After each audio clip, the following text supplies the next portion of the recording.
Hey daar, goeiemôre almal. Weet julle, vanoggend 'n wonderlike ding my gebeur wat my net weer het besef het hoe wonderlik trots 'n mens kan wees op ons kinders en wat ons alles by hulle kan leer. Net 'n bietjie agtergrond. Dis nou vroegie so net voor 7 se kant en ek gaan speel met die hond frisbee. Ons is so 'n parkie buitekant ons en dit is nou lekker koud, maar ek gaan speel toe frisbee en ek sê vir Johanay wat nou op pad skool toe is, sy's nou oud genoeg om haar eie voertuig te ry en sy is nou op pad skool toe. So ek sê vir haar so lank totsiens en ek sê vir haar ek los die ekke oop, ek sal toemaak as ek terugkom. Klaar met die hond gespeel, kom terug, hier staan haar motortjie nog steeds in die driveway en ek sê vir nou, en ek stap in en ek is bekommerd, want sy sou al weg gewees, want sy is nou op die punt om laat te raak vir skool, en ek kry op haar bed met die Bybel in haar hand, en ek sê vir nou, wat gaan aan? Sy sê, pa, ek het vergeet om vanoggend my Bybel te lees, toe ek by my kar klim, toe besef ek het nooit Bybel gelees nie, toe kom ek eers terug om my Bybel te lees, en ek dink wow, in die eerste plek is ek so trots daaroor, weet om te dink, hierdie kind is fantasties, haar verhouding met Christus is belangriker as of sy laat is by skool of nie, en laat my dink, hoeveel keer in ons lewe stel ons uit, hoeveel keer in ons lewe sê ons, jy sê ek is 'n bietjie laat, jy drink nog steeds jou koffie, jy eet nog steeds jou pap, maar jy lees die Bybel nie, nee ek sal dit vanaand 2 keer doen, of weet met daai Lenus mekaar vertel, ons doen dit nie. En dit is my so absoluut fantasties, hierdie kind, want sy was 10 laat gewees, sy is, dink 25:07, die weg as ek reg het begin die skool 7:30, so sy kon dit seker nie maak nie, maar die feit van die saak is, haar verhouding met die Here, het sy nie afgeskeep nie. Nou, om alles nou in konteks te sit, die laaste tyd is ek redelik bekommerd oor wat aangaan in ons wêreld, nê.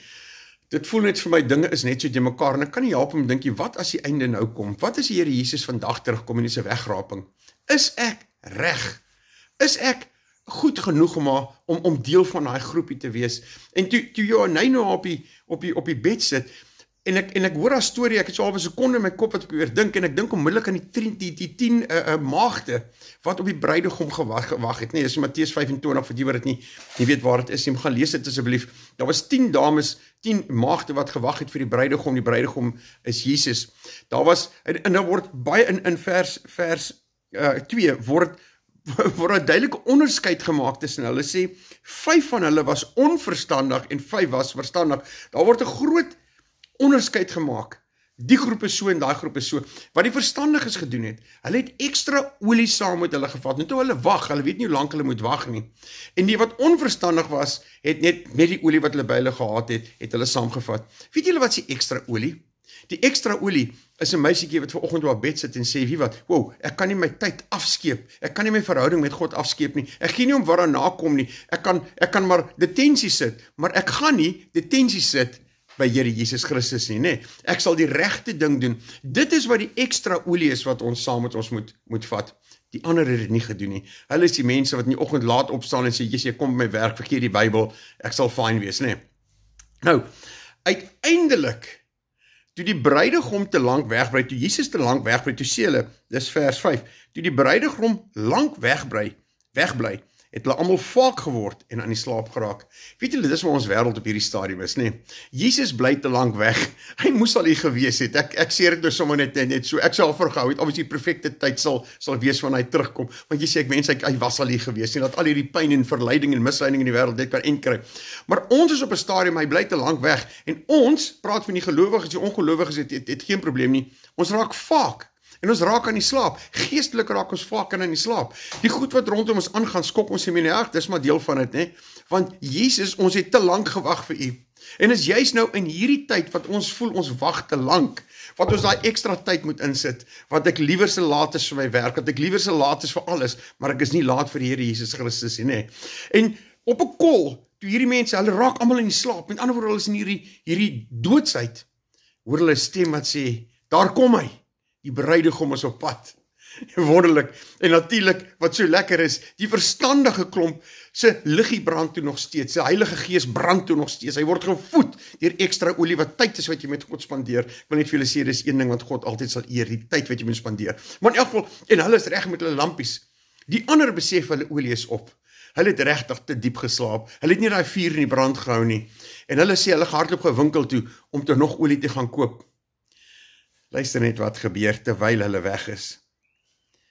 Die wat gereed was met die ekstra olie, wat gesit het en hulle Bybel gelees op hulle bed in die oggend, het saam met hom ingegaan na die bruiloft toe, dis Here Jesus Christus, en die deure is gesluit. Die onverstandiges is in die buitekant die deur is gesluit, hulle sal nooit kan inkom nie. Die wat verstandig was, wat nou in hierdie vaak samelewing van ons is, hulle is in die binnekant, hulle is by die troue. Niks kan hulle keer nie. En dan die laaste vers wat my eintlik so bang maak, of die tweede laaste vers wat sê, maar toe die ander kom toe aan en sê, meneer, ons is hier, maak op die deur. Maar Jesus sê vir hulle, maar die bruidegom antwoord, ek sê vir julle, ek ken julle nie. Waar het ons dit al gehoor, nie? Hy storie van, maar ek het in naam duiwels uitgetref, ek het in naam mense gedoop, ek het in naam mense van u vertel. Wat is Jesus' antwoord? Gaan weg van my af, ek ken jou nie. Mense, as hy deur toe gaan en jy is nie aan die binnekant nie, het jy 'n groot probleem. En ons is nou op 'n oomblik, laat ek nou vir julle sê, daai deur gaan een of ander tyd toeslaan.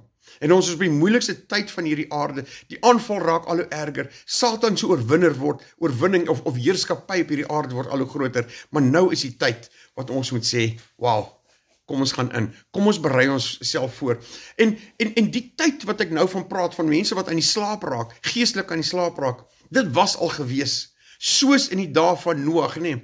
Noag het 120 jaar in 'n ark gebou. Die mense het hierdie boot sien groei en het hom gespot. En dit is my so mooi. Hulle het aangehou partytjie hou en ewe skielik toe val die reën. Ek wil net vir julle sê, vir die wat nie weet nie, daar was nooit reën in die ou dae nie, voor die reën van die vloed.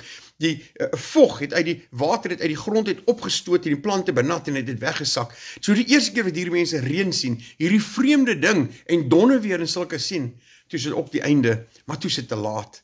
En daar so dryf Noag se boot weg en hulle het sit in bome 10-1 en dit is te laat vir hulle. Jy sien, daar's 'n liedjie en asseblief as jy die tyd gaan kry, ek noem dit my bang maak liedjie. Dis deur Misty Edwards en die liedjie se naam is In the Days of Noah. Dis eintlik 'n baie snaakse amper 'n bang maak Christen liedjie, maar gaan luister dit en dit praat van and as a time was ticking away. Ons sit op hierdie stadium in hierdie vaak era, in hierdie slaperigheid terwyl die klok tik en almal doen hulle ding en toe begin dit te reën. Moenie dat jy onvoorbereid gevang word nie. Jy sien, almal van ons is so goed, ons kyk die weervoorspelling, ek kan nou vir jou sê, vir die volgende week gaan dit nie reën nie, of dit gaan reën, of dit gaan sneeu, hier kom 'n koue front, al daai tipe goeders. Wat van die koue fronte, wat van die weer wat op pad is, wat van die reën wat op pad is, wat hierdie aarde gaan uitwis? Is jy reg daarvoor? En laat ek vir jou so sê, vir reën kan ek 'n sambreel kry, maar vir die reën van Here Jesus Christus, het ek hierdie boek, ek het my Bybel. Kom ons lees hom, kom ons bou na 'n verhouding, kom ons wees die persoon wat laat is vir werk, maar ek is laat, omdat ek my Bybel gelees het. Kom ons wees die meisietjie wat laat is vir skool, maar ek is laat, omdat ek my vuur aan die brand hou, die vuur van die Here Jesus Christus. Mense, asseblief, ons kan nie opgee nou nie, ons is so naby aan die einde, en soos ek sê, ek sê altyd, wat as al wegraping is, maar vergeet die wegraping, wat as ek net hier so buitekant, my hek raak gery word, en ek is dood, wat gebeur dan? Die hek is